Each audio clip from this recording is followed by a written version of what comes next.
कांग्रेस जस्तो पार्टीको मान्छेलाई जे पाए त्यही भने हामी त गनाएको मान्छे होइन नि हो। केही न योगदान त हाम्रो दर्शन दस्तावेज इतिहास हेरे हुन्छ के।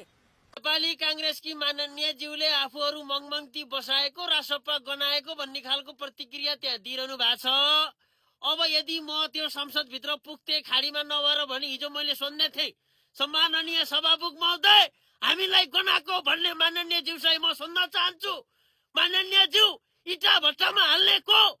माननीय ज्यू भुटानी शरणार्थीमा बेचेर आरोप लगाएर चाहिँ जेलसम्म गएको बालकृष्ण खाडे को? माननीय ज्यू व्हाइट बडीको काण्ड कसलाई लागेको हो? माननीय ज्यू बाख्रा काण्ड कसलाई लागेको हो? यस्ता काण्ड त कांग्रेसका त गनेर सकिन्थेन।